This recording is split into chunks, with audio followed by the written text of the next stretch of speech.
당신이 매일 믿고 먹는 건강기능식품과 음식이 오히려 독이 될 수도 있다는 사실 알고 계신가요?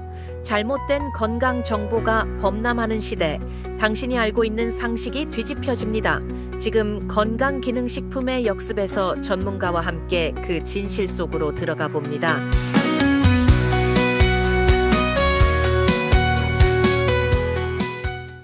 안녕하세요. 건강기능식의 역습 두 번째 시간입니다. 첫 생방송은 경험 부족으로 매끄럽지 못한 점 사과드립니다. 여러분의 건강과 궁금증을 속 시원히 풀어드릴 주영철입니다. 지난 시간 저희 방송에 많은 관심과 성원에 진심으로 감사드립니다. 오늘도 저와 함께 깊이 있는 이야기를 나누실 분 치유식의 대가이자 전통음식연구의 산증인 안명화 교수님을 모셨습니다. 안 교수님 안녕하세요. 안녕하세요. 오늘도 올바른 건강 상식으로 여러분을 찾아뵌 안명화입니다. 자, 오늘의 주제는 다소 도발적인데요. 약이 되는 음식, 독이 되는 음식이 주제입니다. 음식으로 사람을 죽음에 이르게 한다고요? 그게 말이 됩니까? 살려고 먹는 음식이 오히려 죽음을 부르다니 무슨 말 같지도 않은 소리, 이렇게들 생각하시겠죠? 그런데 오늘 방송을 끝까지 들으신다면 아마 이렇게 말하게 될 겁니다. 아, 우리가 몰랐던 음식의 진실 이제는 알아야 되겠다라고 말이죠. 오늘은 죽음을 부르는 식탁, 그 충격적인 진실을 파헤쳐 봅니다. 자, 그럼 바로 시작하겠습니다. 당신이 매일 먹는 건강기능식품 정말 효과가 있다고 믿으시나요? 과학적 검증 없이 퍼지는 당신의 건강을 위협하는 잘못된 정보들, 과연 우리가 알고 있는 건강 정보는 사실일까요? 건강기능식품의 진실과 허구를 파헤칩니다. 매주 금요일 11시 건강기능식품의 역습에서 당신의 건강한 삶을 위한 현명한 시간을 투자하십시오. 음식으로 살인을 한다고요? 살라고 먹는 음식이 죽음을 부른다니 무슨 소리야. 이런 주제를 가지고 다루어 보겠습니다. 우리가 매일 먹는 음식이 내 몸에 독이 될지 해가 될지 어디서 갈리는 걸까요? 네, 음식이 약이 될 수도 있고 독이 될 수도 있다 하는 것은 음식을 잘 드시면 약처럼 몸에 이롭고 잘못 드시면 독처럼 해롭다고 이해하시는 게 좋겠습니다. 음식이 몸에 어떤 영향을 주는지는 5가지로 이제 구분을 할 텐데요. 먼저 음식을 어떤 종류를 먹느냐가 제일 중요하겠죠. 첫째로 그 식재료 자체가 가진 독성을 한번 살펴볼 텐데요. 우리가 음식에는 좋은 성분도 있지만 알레르기나 체질에 따라서 독이 될 수가 있죠. 우리가 맛있게 먹는 보거는 내장과 알에 이런 아주 맹독성인 그 테트로도톡신이라고 하는 성분이 들어있는데요. 이것을 먹게 되면 입술과 혀끝에 마비와 떨림 증세가 나타나고 또 시간이 지날수록 의식이 흐려지고 또 신체 마비 증상이 오게 됩니다. 또 심한 경우에는 의식불명 상태와 심정지, 죽음에까지 이르게 되는데요. 이런 보고를 드실 때는 이 손질이 잘 할 수 있는 전문 조리사가 손질한 보고를 드셔야 할 겁니다. 또 우리가 육개장에 많이 쓰이는 토란대는 그 옥살산 칼슘이라는 독성이 있어서 이거를 제거하지 않고 드시면 또 심한 마비와 호흡곤란이 올 수가 있습니다. 또 우리가 그 레스토랑에 가면 왜 땅콩 알러지가 있으신가요? 하고 꼭 물어보시죠. 이게 굉장히 중요한 부분인데요. 이 땅콩은 아플라톡신이라고 하는 곰팡이가 만들어내는 독소인데요. 사람에게 아주 위협이 되는 독이에요. 그래서 이런 그 땅콩을 먹게 되면 간에 독성을 일으켜서 간암을 유발하게 된답니다. 그리고 이제 생강은 몸을 따뜻하게 해주는 약재이긴 하지만 많이 먹거나 위장이 약한 사람에게는 자극이 될 수도 있죠. 두 번째로는 어떻게 먹느냐. 조리 방법과 또 보관 방법에 대해서 이야기를 해볼 텐데요. 가장 먼저 돼지고기가 가장 문제인 것 같아요. 돼지고기는 다른 고기보다 세균과 기생충이 속살 깊이 퍼져 있기 때문에 위험성이 굉장히 큽니다. 그래서 조리법과 조리법과 섭취 방법에 따라서 굉장히 위험도가 높아질 수 있는데 돼지고기를 제대로 조리하지 않으면 이렇게 살모넬라균 또 리스트리아균 같이 아주 유해한 세균이 남아 있어서 식중독이나 심각한 장염을 일으킬 수 있어요. 그렇기 때문에 반드시 이렇게 돼지고기는 꼭 익혀서 드셔야 할 거예요.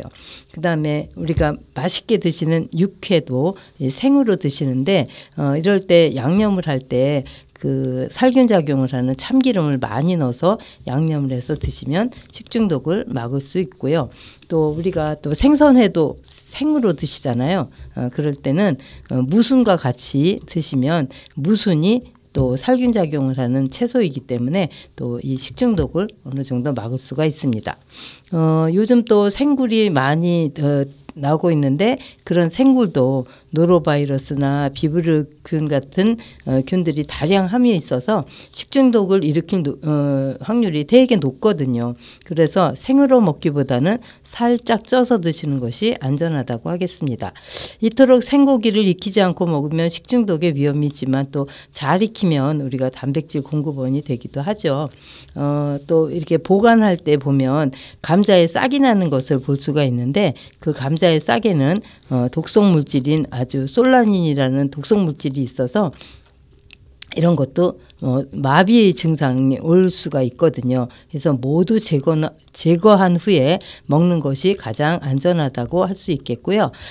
또 조리 방법으로는 우리가 튀긴 음식 또는 구이 이럴 때 태우면 발암물질이 생길 수 있으니까 그런 것들을 주의해야 하실 것입니다. 자, 그다음에 다음은 이제 얼마나 먹느냐가 굉장히 또 중요한 부분인데요. 우리가 음식을 먹게 되면 음식이 소화기관을 통해서 소화가 되고 그다음에 이제 흡수가 되는데 그런 모든 영양소가 이제 간에 모이게 되거든요. 간에 모여서 필요한 부분으로 이제 그 영양소를 보내줘야 되는데 간이 그런 많은 그 영양소들을 보내려면 힘이 들잖아요. 그래서 이제 간에 부담이 가게 되겠죠. 그래서 간에 부담이 되는 것도 그런데 또 이 영양소들을 배설하는 거는 또 신장이 맡게 돼 있거든요. 그래서 신장 또한 그런 이런 음식을 많이 먹게 되면 그런 작용에 의해서 간과 신장에 이런 질환이 일어나게 됩니다. 또한 우리가 생각 없이 마시는 물 또는 비타민 이런 것도 많이 먹으면 오히려 해롭게 되는데요. 물도 너무 많이 마시면 저나트륨증이 생길 수 있어서 두통이라든가 경련 그다음에 의식 저하 같은 증상이 나타내서 위험하고요. 비타민도 과다 섭취하면 간에 무리가 가게 되겠죠. 또 네 번째로는 우리 개인의 건강 상태, 질환이 있는가 또 어떤 체질인가에 따라서 달라진다. 항상 음식이라는 것은 누가 먹느냐 이것이 가장 중요한 부분일 것 같은데 같은 음식을 먹어도 반응이 되게 달라지거든요. 만약에 똑같이 냉면을 먹었는데 한 사람은 아무런 문제가 없지만 또 한 사람은 설사를 하는 경우가 있어요. 그러면 그 사람은 체질이 냉체질인 사람은 그렇게 차가운 음식을 먹게 되면 이 온도 그 소화가 잘 안 돼서 설사를 하게 되는 경우가 있죠. 그래서 열체질인 사람에게는 찬 성질의 음식이 좋고 냉체질인 사람에게는 뜨거운 성질의 음식이 약이 될 수 있다고 말할 수 있습니다. 또한 당뇨를 앓고 있는 사람에게는 단 음식이 엄청 독이 될 수 있고요. 또 빈혈이 있는 사람에게는 철분이 많은 그 음식이 약이 될 수가 있다고 얘기할 수 있겠어요. 그다음에 마지막으로 이제 언제 먹느냐, 어느 때 먹느냐 이런 것들이 중요할 텐데요. 저는 제철 식품을 이용하라고 말씀드리고 싶습니다. 그래서 맛과 영양이 가장 풍부한 게 제철 식품이기 때문에 가장 건강에 도움이 되죠. 굴은요. 5, 6, 7, 8월을 제외하고 드셔야 되는데 이때는 굴이 산란기이기 때문에 굴의 안에 독을 품고 있거든요. 그래서 그때 드시지 마시고 5, 6, 7, 8 하면은 영어로 그 알자가 들어가지 않은 달을 의미합니다. 또 게는 5월에는 알이 듬뿍 든 암캐를 드시고 11월에는 살이 많은 살이 많이 오른 숙회를 드시는 것이 좋죠. 또 시간을 따지면 밤늦게 먹는 기름진 음식은 소화기관에 부담을 줄 수 있어서 습관처럼 식도염을 초래하는 그런 증상을 나타나게 됩니다.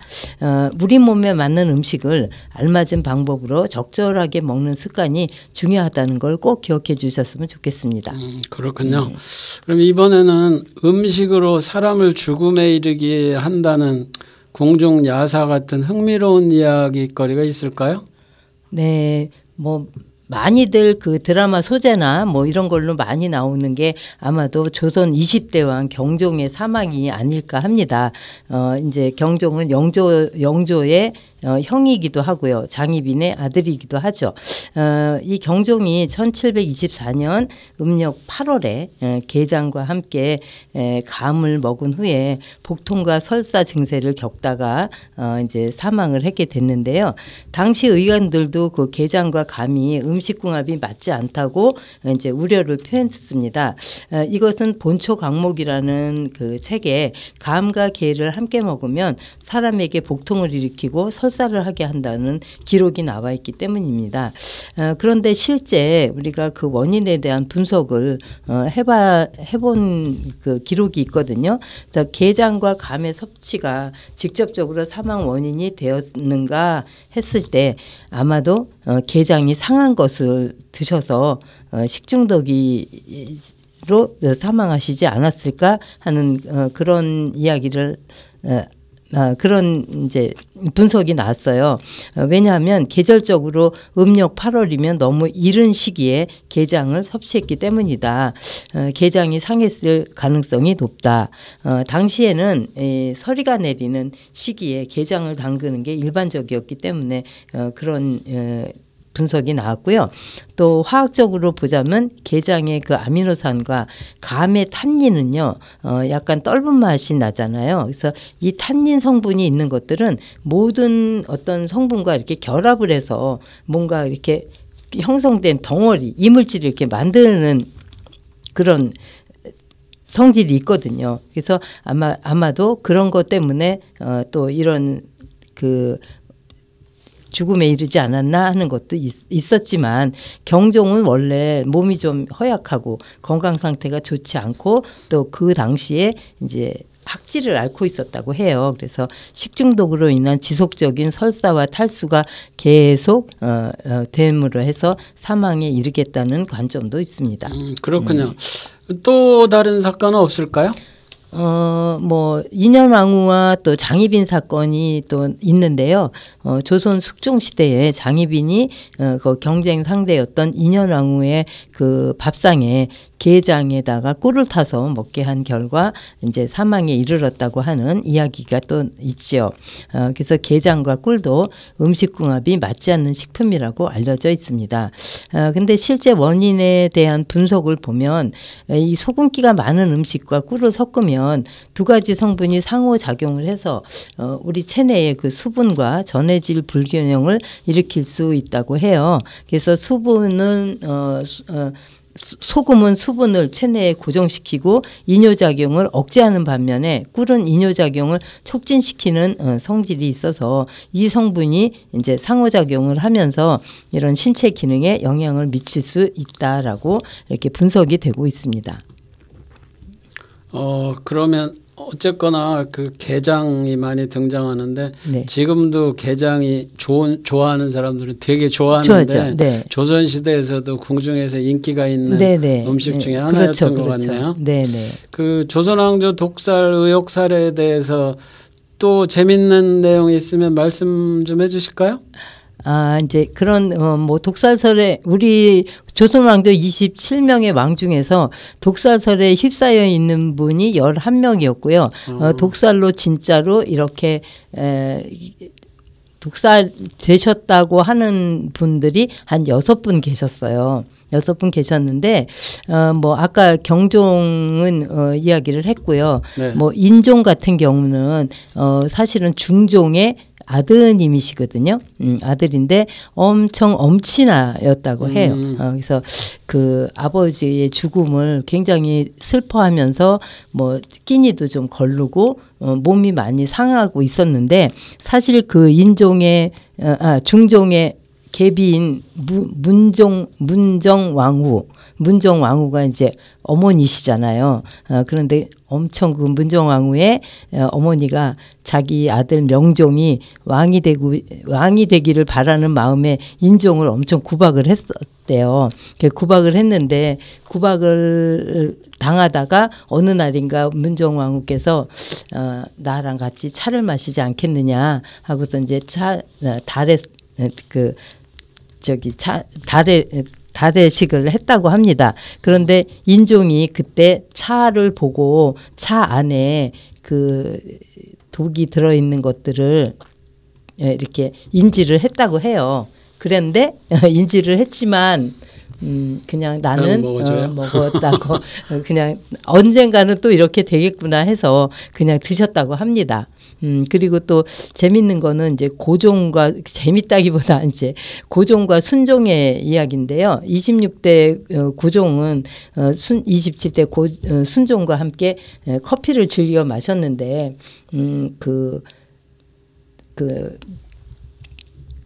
커피에다가 이제 아편을 넣어서 줬다고 합니다. 그런데 이제 고종께서는 이거 맛이 좀 이상하다 해서 드시지 않았는데 이제 순종은 그거를 드신 거예요. 어리니까 이제 어려서 드셨는데 그러고 나니까는 이제 치아가 다 망가지고 소화기관이 다 망가져서 음식을 이렇게 씹거나 그러기가 되게 어려웠어요. 그래서 이제 순종께서는 드시기 좋게 차돌 있잖아요. 네. 그 살하고 그 기름기가 있는 그 차돌을 곱게 다져서 이렇게 동그랗게 완자를 빚어가지고 그거를 졸여서 드시는 순종을 위한 부드럽게 그 음식인 차돌 조리개가 생겨나게 됐고요. 또 이제 그 깍두기를 이렇게 씹지를 못하니까 무를 삶아서 깍두기 양념을 한 쑥깍두기가 이 순종 시대에 만들어진 음식이 됐습니다. 그러면 이제 너무 열심히 해갖고 흥미진진한데 잠깐 열기도 식힐 겸 음악 한 곡 듣고 진행하겠습니다. 당신이 매일 먹는 건강기능식품 정말 효과가 있다고 믿으시나요? 과학적 검증 없이 퍼지는 당신의 건강을 위협하는 잘못된 정보들, 과연 우리가 알고 있는 건강 정보는 사실일까요? 건강기능식품의 진실과 허구를 파헤칩니다. 매주 금요일 11시 건강기능식품의 역습에서 당신의 건강한 삶을 위한 현명한 시간을 투자하십시오.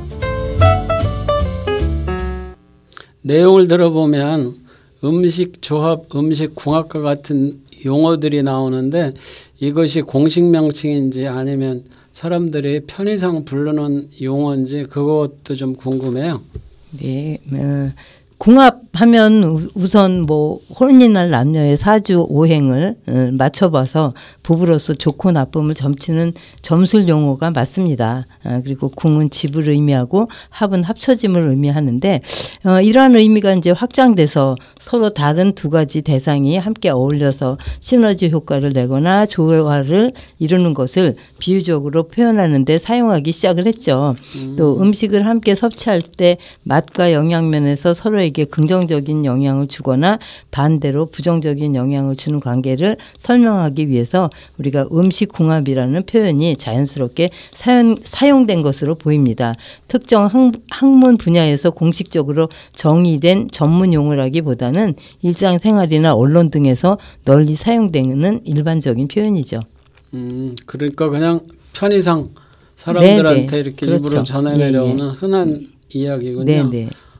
음식약, 그러니까 처방약하고 음식하고도 아마 그 궁합이 있을 것 같아요. 그렇죠. 대표적인 사례를 몇 가지만 예로 들어주실까요? 아주 좋은 질문이세요. 우리가 예를 들자면 그 고혈압 약을 드시는 분이나 고지혈증 약을 드시는 분은 이 과일 주스랑 함께 드시면 안 되게 돼 있어요. 특히나 우리가 좋다고 많이 드시는 자몽 주스, 자몽 주스에는 이런 그 고혈압약과 고지혈증 약과의 그 심각한 상호작용을 일으킬 수가 있습니다. 왜냐하면 자몽에는 프라노쿠마린이라는 성분이 있는데 이 성분이 우리 몸에 CYP3A4라고 하는 간 효소를 억제하게 때문이죠. 말이 복잡한데 CYP3A4라는 게 뭐죠? 이건 간에서 약을 분해해서 몸 밖으로 내보내는 효소예요. 그래서 약이 몸에 오래 남지 않게 해주는 아주 중요한 역할을 하는 거거든요. 자몽이 이 효소를 억제하면 무슨 일이 생기나요? 약을 분해하는데 문제가 발생해서 약이 바깥으로 나가지 않고 혈액 속에 많이 남게 되죠. 그렇군요. 그러면 구체적으로 지금 우리 약이 용어가 좀 복잡하긴 한데 어떤 약에서 문제가 커지나요?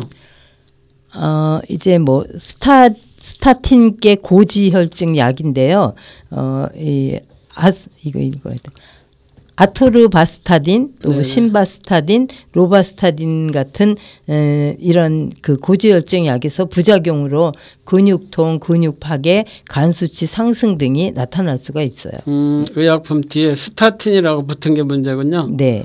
그러면 고혈압증 일부 칼슘 채널 차단제 같은 것들도 문제가 된다고 그러는데 이런 것들은 어떤 약품일까요? 네, 펠로디딘, 니페디딘, 베라파밀 같은 약들인데요. 이런 것과 함께 이 자몽 주스를 먹게 되면 혈압이 과도하게 저하가 되고 어지럼증 또는 부종 등이 나타날 수가 있어요. 이게 의약품의 이름들이 상당히 발음하기도 힘들어요. 좀 극단적인 질문 같긴 한데 자몽차 한 잔 살짝 마셔도 되지 않을까요? 절대 안 됩니다. 아, 그래요? 네. 단 한 컵의 자몽 주스만으로도 그 효소의 기능을 24시간에서 72시간까지 억제할 수가 있어서 그렇군요. 엄청 위험하죠. 그래서 매일 아침 자몽 주스를 마시는 습관이 있으시다면 네. 약의 혈중 농도를 과도하게 높일 수 있기 때문에 매우 위험합니다. 그래서 고지혈증 약을 복용하시면 자몽 주스나 자몽을 끊는 게 좋습니다. 가장 안전하죠. 그러네요. 나는 조금 먹어도 괜찮은 줄 알았더니 되게 위험한 것 같아요. 네네. 자, 그러면 이제 다음에는 좀 길게 내용이 들어갈 것 같아서 먼저 그 음악을 한 곡 듣고 가면 어떨까 싶은데요.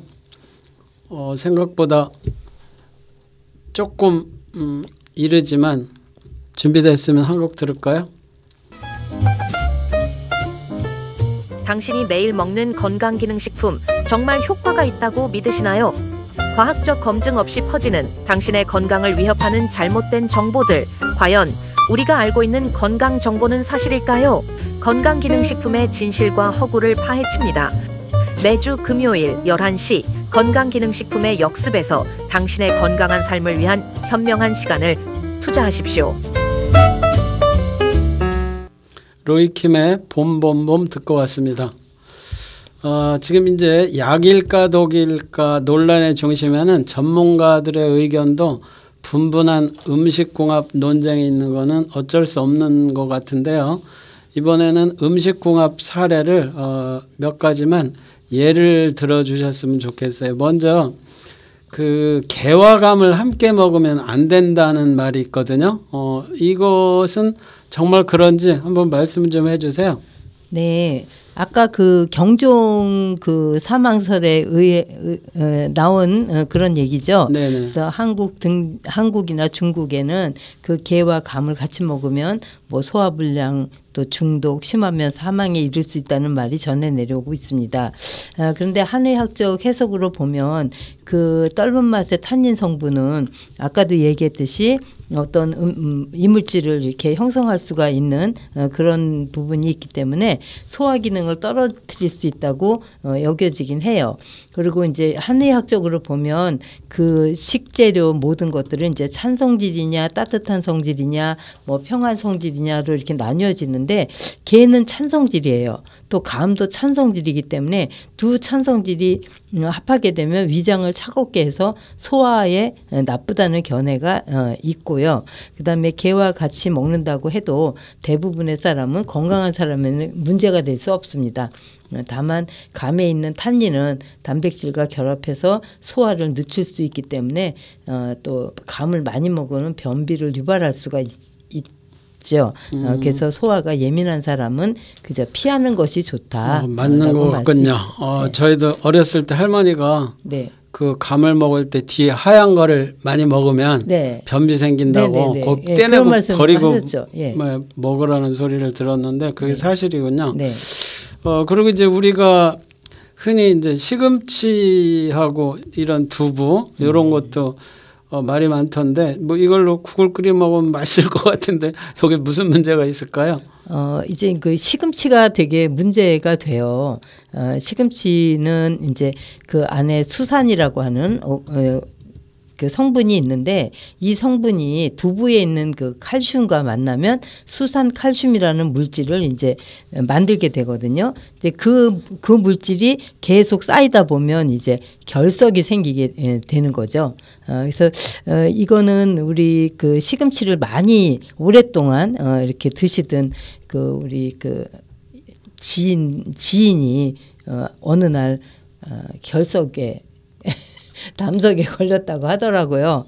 그래서 왜 그럴까 하고 생각해 봤더니 매 사계절 나오는 그 시금치를 이렇게 많이 드셔서 그런 게 아닌가 싶었는데 사실은 실제로는 그 시금치 두부를 같이 먹는 건 큰 문제가 안 되는 게 결석이 생기려면 정말 교수님 말씀처럼 엄청난 양과 그 수산과 칼슘이 필요하거든요. 그런데 이제 신장 결석이 있었던 사람이라면 식단 조절이 이제 필요하니까 의사와 상담하는 게 좋고요. 시금치를 생으로 먹는 것보다는 데쳐서 먹는 게 좋고 또 이것과 적절한 조합으로 먹을 수 있는 게 참깨가 되겠어요. 왜냐하면 참깨에는 시금치의 그 옥살산 성분을 무력화시키는 또 효과가 있다고 하네요. 그러면 네. 그 시금치를 데칠 때 참기름을 묻히면 괜찮은가요? 참깨를 뿌려야 되나요? 참깨를. 참깨를. 네네네. 참기름이 아니고 참깨요. 그다음 이제 또 오이와 당근을 함께 먹으면 안 된다고 당근은 뭐 기름에다 데쳐라 이러던데 이거는 어떤가요? 이제 이거는 이제 그 당근이 왜 오이나 무 같은 경우는 이제 비타민 C가 굉장히 많은데 네.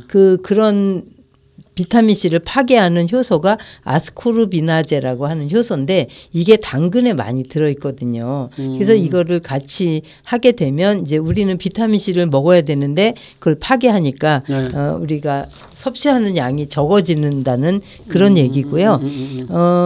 보통 저희도 물김치 담그시잖아요. 네. 담그실 때 예쁘게 좀 하려고 당근을 이렇게 그렇죠. 넣는 경우가 되게 많거든요. 꽃처럼 썰어갖고 넣던데. 네네네. 네. 그래서 그런 거를 이제 하지 말아라. 뭐 그런 어떤 영양학적인 근거는 맞습니다만 우리가 뭐 같이 먹는다 그래서 그렇게 많이 줄어드는 건 아니고 또 다른 방법으로 비타민 C를 흡수할 수가 있고요. 또 아스코르비나제는 또 이렇게 식초나 이렇게 레몬즙 같이 산에 약하기 때문에 뭐 샐러드를 같이 먹으면 전혀 문제가 되지 않습니다. 이거는 그러니까 고혈압 약의 무슨 자몽처럼 그렇게 그 정도는 그런 아니고요. 정도는 네, 아니고 그 정도는 아니고 일반적으로 먹어도 문제가 영양학적으로 볼 때는 그렇게 그렇다는 파괴가 얘기지만 된다는 거죠. 건강에 문제가 없다. 네.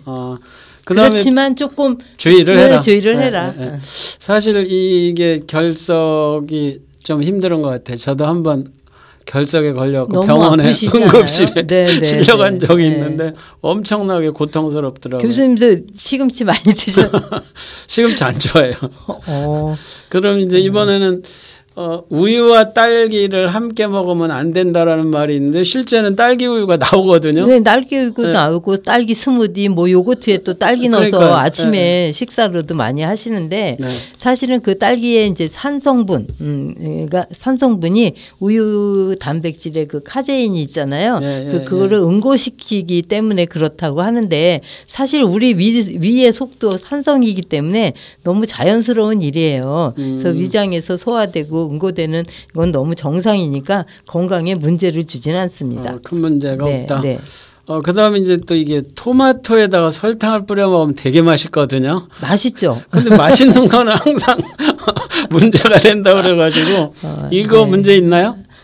별로 문제는 없어요. 아, 그래요? 별로 문제는 없는데 이제 우리가 토마토를 그러면 설탕 말고 뭘로 찍어 드셔라고 해요? 그건 또 모르세요? 글쎄 뭐 네. 소금을 설탕 찍을 수도 대신에 없고 소금을 찍어 먹는 거예요. 그럼 짜서 맛이 없잖아요. 맛은 없는데 네. 이게 칼륨이 되게 많거든요. 토마토가. 그래서 이제 나트륨하고의 이 세포액의 그 균형을 맞추기 조합이. 위해서 네. 우리는 이제 토마토에 소금을 뿌려 먹는 것이 더 좋다. 설탕 대신 이제 소금을. 그 영양학적으로 보면 그런 게 더 몸에 좋다고 이야기하는 거죠. 뭐 맛으로 따지면 당연히 그렇고 이제 또 설탕을 너무 많이 먹으면 비만과 당뇨 같은 문제를 일으킬 그렇죠. 수 있어서 네. 그렇다고 하는 거고요.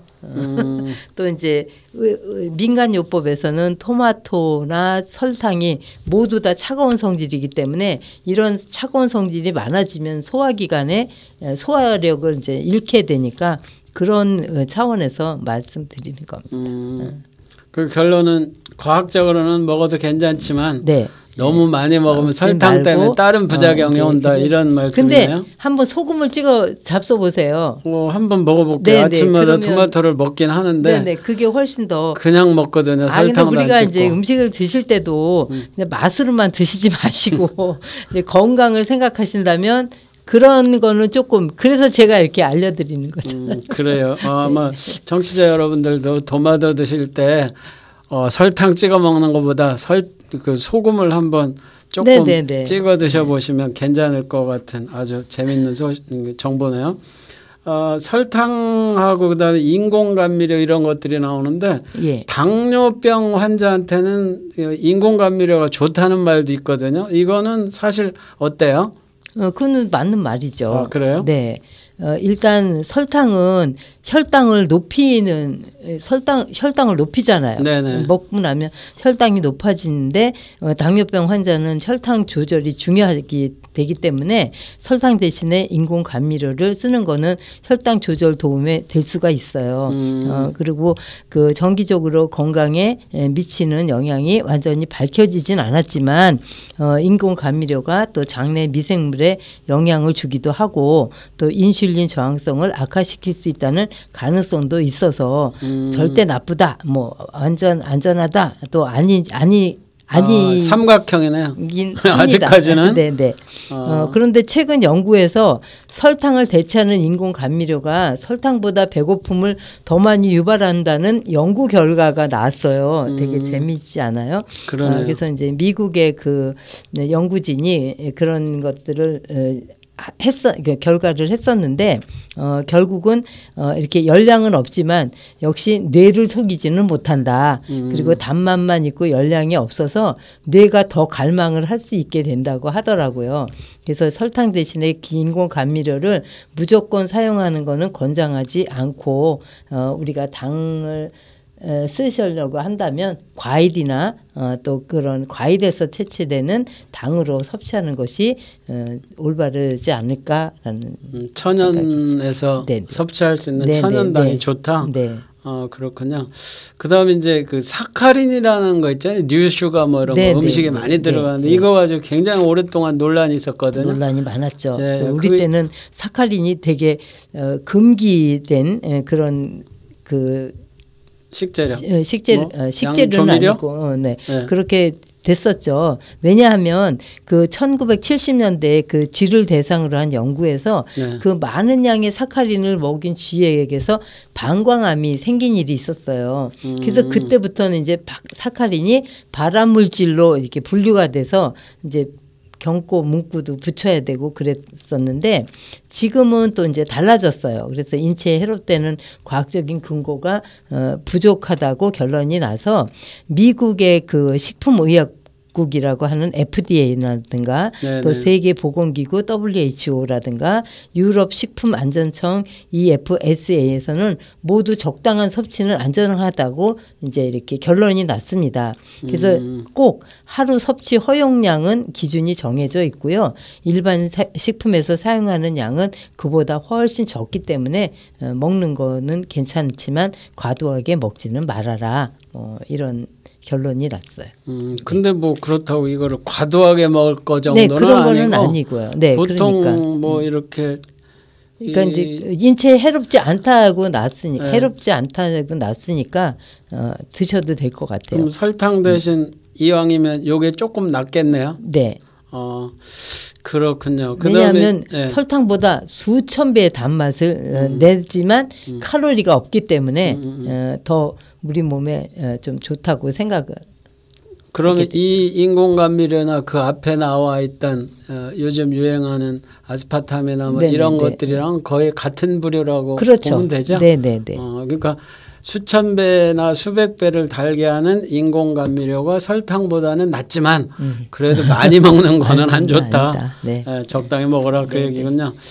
자, 그다음에 달걀을 먹으면 콜레스테롤이 많아가지고 고혈압이나 고지혈이나 당뇨 같은 병이 있는 사람은 먹지 말아라 이렇게 돼 있는데 제가 이름을 밝히긴 뭐하지만 대형 병원 웹사이트에서 찾다 보니까 혹시 이거 먹어도 괜찮나 해가지고 저도 이제 고지혈 약을 먹는데 그래서 한번 큰 병원에서 찾아봤거든요. 네, 거기 네, 이제 네, 네, 네. 뭐 병원 환자들을 위한 안내서 근데 거기에 달걀을 먹지 말라고 써 있더라고요. 그래서 이거 병원에서 대형 병원에서 써놨으니까 맞지 않나 해갖고 하면서도 또 궁금해서 이거 한번 여쭤볼게요. 근데 이제 이런 그 옛날의 어떤 연구 결과가 자꾸 이제 바뀌게 되죠. 아까 사카린처럼 너무 나쁘다 그런 게 또 연구를 자꾸 하다 보면 그런 결론들이 이렇게 다르게 결과가 나올 때가 있어요. 예전에는 다 그래서 우리가 달걀을 많이 이제 먹지 않고 이렇게 달걀 노른자는 특히나 더 안 먹고 흰자만 드시는 분도 많이 계셨거든요. 근데 사실 달걀은 우리 그 식재료 중에서 가장 완전 식품으로 최고입니다. 그렇게 알려져 있는데 이렇게 노른자에 콜레스테롤이 많은 건 사실이에요. 그러니까 보통 한 개에 186mg 정도가 들어있는데 음식으로 섭취하는 콜레스테롤이 우리 혈중 콜레스테롤에 큰 영향을 주지 않는다는 것이 최근의 과학적인 정설이고요. 우리 몸은 그 음식에서 콜레스테롤을 많이 먹으면 스스로 생성하는 양을 줄이는 조절 기능이 있다고 나와 있어요. 그렇기 때문에 고혈압, 고지혈, 뭐 당뇨 이런데 달걀을 먹으면 어떻게 되나 이제 궁금하실 텐데요. 고혈압인 사람은 달걀에는 단백질, 루테인 같은 것들이 있어서 혈압 조절에 도움이 된다고 합니다. 또 고지혈증은 우리가 포화지방, 또 트랜스지방에 영향을 많이 주고 달걀의 콜레스테롤은 영향이 적게 준다고 하기 때문에 달걀하고는 별 상관이 없어서 교수님도 많이 드셔도 상관없으실 것 같고요. 또 당뇨병 환자에게는 이 심혈관 질환이 올라간다는 연구가 있기 때문에 당뇨병 환자는 조금 덜 드시는 것이 좋다고 하고요.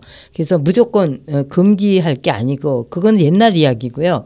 하루에 한두 개는 적당량으로 드셔야 건강에 좋다. 그리고 영양가가 풍부한 좋은 식품이다라고 얘기할 수 있습니다. 그러면 제가 본 대형 병원의 달걀 금기 식품은 그거는 이제 예전의 연구 결과. 그렇군요. 잘 알았습니다. 여러분들도 달걀 마음 놓고 드셔도 될 것 같아요. 자, 또 다른 음식궁합이 없을까 궁금한데요. 그다음에 미역하고 파는 어떤가요? 우리가 보통 이제 미역국을 끓일 때 파를 넣지 말아라 하고 많이 얘기를 하거든요. 이제 파는 그 독특한 향과 맛을 내는데 그런 향기를 내는 게 황하고 인이에요. 그 인성분인데 미역에는 우리의 칼슘과 그다음에 요오드가 많이 있거든요. 근데 이제 그 미역국을 끓일 때 파를 넣게 되면 그 인과 황 성분이 그 칼슘의 흡수를 방해하는 거죠. 요오드하고 칼슘하고의 흡수를 방해하기 때문에 우리가 그런 것들을 넣지 말라고 이렇게 하는 겁니다. 보통 이제 모두 그 음식궁합에서 보면 이런 거 넣지 말아라 하는 것들이 많이 나오는데 그런 이유들이 다 있어요. 뭐 자그마한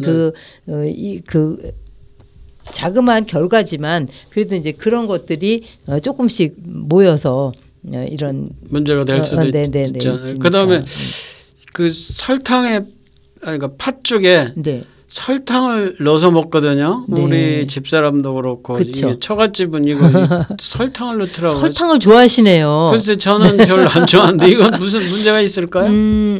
이제 우리가 팥을 이렇게 삶게 되면 이렇게 막 그 거품들이 많이 나오잖아요. 네. 그게 이제 사포닌 성분인데요. 이 사포닌은 면역력을 강화하고 또 암을 예방하는 중요한 역할을 합니다. 그런데 이 설탕은 그 팥의 사포닌 성분을 파괴하기 때문에 같이 드시지 말라는 거예요. 그래서 우리가 팥죽은 소금으로 간해서 먹는 것이 좋다. 그렇군요. 결론이 나죠. 네. 그다음에 그 우유에다가 설탕을 집어넣으면 달콤한 우유가 될 텐데 이것은 어때요? 우유의 설탕 조합은? 네, 그 우유는 이제 신진대사를 활성화하는 비타민 B원이 풍부한 식품이거든요. 그런데 설탕과 함께 먹으면 그 설탕을 소화시키기 위해서 또 이 비타민 B원이 소모가 될 수 있어요. 그러면 우리가 그 비타민 B원을 먹어야 되는데 설탕으로 인해서 우리 실제 몸에 흡수되는 비타민 B원이 줄어들게 되므로 함께 먹지 않는 것이 좋을 것 같습니다. 그러니까 우유에다가 달콤하게 만드는 건 별로 좋은 조합이 아니군요. 네, 네. 그다음에 치즈하고 콩? 네. 요거는 이런 조리가 별로 없을 것 같은데. 없긴 하죠. 그런데 이제 그 치즈에는 우리가 우유로 만들기 때문에 칼슘이 되게 풍부하고요. 네. 또 콩에는 인산 성분이 들어있어요. 그래서 아까도 우리 미역과 파에서 있듯이 그런 콩의 인 성분이 칼슘의 그 흡수를 방해하기 때문에 우리가 이렇게 먹으면 뼈가 약하게 되거나 칼슘 섭취량이 부족한 사람이 되게 되죠. 네. 그러면은 치즈랑은 뭐가 잘 어울려요? 지금 콩이랑은 조합이 안 되는데 치즈 칼슘이잖아요. 네, 뭐가 맛있을까요? 뭐 이렇게 딱 하면 좋을 만한 뭐 있을까요? 칼륨이 많이 든 뭐 그런 거 있어요. 감자. 네, 감자. 네. 맛있을 것 같아요. 네네. 치즈하고 감자하고는. 네, 감자하고 드시면. 그러면은 좋습니다. 감자를 뭐 으깨가지고. 으깬 감자에다 으깬 감자에다가 어떤 치즈를. 치즈가요? 보통 이제 아니 동글동글한 이렇게 그 롤로 만든 치즈가 있거든요. 그래서 감자에다가 그 이렇게 싸가지고. 그래요? 떡처럼 그 가운데다 넣어서 이렇게 동글동글하게 해가지고 맛있을 것 거기다가 같아요. 이제 뭐 고무를 해가지고 드시면 되게 맛있게 전 드실 수 있죠. 조리를 안 해봐서 그런가 슬라이스 치즈하고 근데 같은 건데 모양이 그래요. 그래서 저도 그 우리 아이들한테 감자를 쪄서 으깬 다음에 거기다가 치즈를 넣어가지고 이렇게 공처럼 동글동글하게 완자처럼 해가지고 그 콩가루 묻혀서 이렇게 주면 떡이 되는 거죠. 뭐 감자떡. 그러면 치즈 감자떡. 나이 드신 분들한테는 좋을 것 같아요. 좋죠. 네, 엄청 좋죠. 칼슘이 들어있고 그러기 되게 좋죠. 골다공증이 뭐 이런 것 때문에 되게 고민들을 하시던데. 그러면은 이제 우리 지금까지 음식 궁합에 대해서 쭉 말씀을 해주시고 나눠봤는데요. 음식 궁합이라는 게 과학적이지 않다면 국가기관에서 골고루 아무거나 잘 먹으면 된다라고 계몽을 할 텐데 식품의약품안전처의 국가연구 발행 출판물을 보면 음식궁합과 의약품에 관련된 것이 있거든요. 그래서 이게 진짜 음식궁합이 있나 보다 이렇게 인정할 수밖에 없잖아요. 이게 되게 헷갈리는데 요거 깔끔하게 한번 정리 좀 해주세요. 네. 우선 그 식품과의 음식궁합을 이야기한다면 그 서로 간의 식품 간의 기운을 상승시키고 억제시키기도 하는데 우리가 교수님 소고기 요리를 할 때 네. 표고버섯이 반드시 들어가는 이유는요. 이 소고기 속에 있는 콜레스테롤이 이제 우리 몸에 침착을 하려고 하면 그 표고버섯이 이거를 막아주는 역할을 하기 때문이거든요. 그래서 그 중국 요리에 보면 그런 요리들이 많잖아요. 튀김 요리 이런 것들이 많을 때 항상 표고버섯과 죽순이 들어가는데 그런 역할을 해주죠. 또 오이 냉채에 들어간 청양고추는 찬성질의 오이의 기운을 뜨거운 기운을 가진 청양고추가 상쇄시켜서 항상 중화를 시켜서 만들어 주는 거거든요. 이것이 바로 음식 궁합의 목적이 되겠습니다. 또 식품과 사람과의 네네. 궁합도 있죠. 그래서 뭐 항상 얘기하듯이 열체질인 경우와 냉체질인 경우 그렇죠. 저번 시간에도 말씀드렸지만 삼계탕에 들어가는 닭과 인삼은 모두 따뜻한 성질이기 때문에 누구에게 냉체질인 사람에게 좋고요. 그다음에 이게 열체질인 사람에게는 인삼 대신에 황기를 그다음에 찹쌀 대신에 녹두를 넣어서 자신의 체질에 맞는 식품을 만들어 먹는 것이 건강을 유지하는 데 도움이 됩니다. 그렇다고 그러면 이게 본인 체질을 뭐 사상 체질, 팔상 체질을 갖고 뭐 많이 나누던데 그렇죠. 그러면 이 체질이라는 거에 대해서 그 맞는 식품을 예를 들어서 뭐 병처럼 처방을 한다 그러면 이것도 이론적으로 틀린 말은 아니네요. 아니죠. 절대 아닙니다. 그 과학적인 이야기군요. 네네. 이거는 이제 말하자면 그 중국에서 온 그 동양의학적인 사상 체질, 동양의학을 기초로 하는 거고요. 네. 그래요. 그러면 그 처방약하고 음식하고의 궁합도 있을 것 같아요. 만일 특정 질환이나 증상이 있다면 식품 선택에 신중을 기해야 될 것 같은데요. 그렇죠. 네. 몇 가지만 사례로 말씀해 주시죠. 네.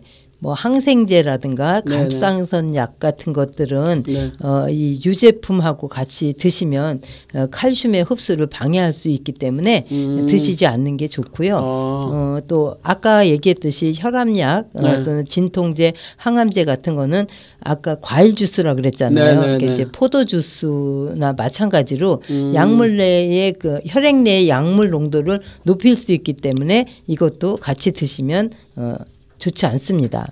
그렇군요. 그다음에 항우울제라든가 불안약, 수면제 같은 것들도 이 카페인, 뭐 커피하고 먹으면 약물의 효과를 감소시킬 수가 있죠. 그렇네요. 자, 그러면 이제 오늘 두 번째 방송은 제목부터 상당히 도발적이었는데 제목 덕분인지 몰라도 저는 굉장히 흥미로운 이야기를 많이 들었거든요. 특히 처방약과 음식 궁합에 대한 이야기는 정말 유용한 것 같았어요. 그런데 이제 식재료가 종류도 많고 병명도 다양해서 그거 외운다는 게 되게 힘들 것 같거든요. 오늘 방송을 들었어도 들을 때는 그렇구나. 그런데 이 외울 수가 없어요. 이거 좋은 해결책이 없을까요? 네, 방송을 마무리하면서 여러분께 희소식 하나 전해드리겠습니다. 우리 청취자를 위해서 방송이 끝나면 수원 공동체 라디오 웹사이트 청취자 게시판에 식품의약품 안전처에서 2016년 9월 30일에 발행된 약과 음식 상호작용을 피하는 복약 안내서 PDF 책자 파일을 무료 배포 허락을 받아 링크해 놓았습니다. 건강을 위하여 유용하게 활용하셨으면 좋겠습니다. 아유, 감사합니다, 교수님. 자, 그러면 이제 이것으로 마치고 마무리를 슬슬 해야 될 것 같아요.